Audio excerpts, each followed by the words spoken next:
News here tonight. A 27-year-old man has now been charged in connection with what prosecutors say could have been a catastrophe. This was the scene Friday night as police descended on a home in Philadelphia's Mayfair neighborhood for what at first appeared to be a hazmat situation. Tonight, police say the home was packed with improvised explosive devices and a bomb-making lab in the basement. Action News' John Paul live at the DA's office in Center City tonight. John, prosecutors gave a lot of really disturbing details today.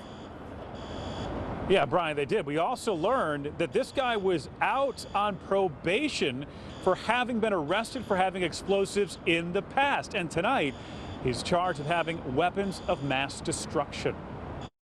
We actually really escaped a major tragedy on this one. A major tragedy averted in Philadelphia's Mayfair section.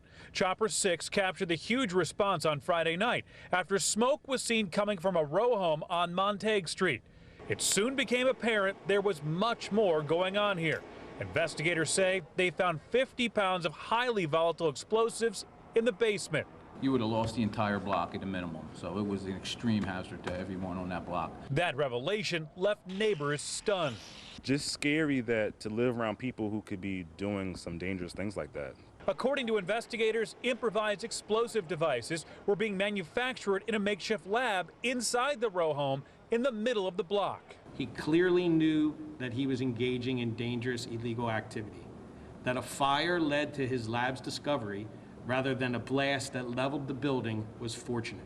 Police arrested 27-year-old Yevgeny Sadrislamov on a number of felony charges. It turns out he was on probation after pleading guilty to similar charges in 2020 for having explosives. We found these videos that he posted to YouTube several years ago that shows him building and igniting large explosives. We've learned some of these were confiscated as part of the previous case. There has been a clear escalation in the sophistication and scale of the operation.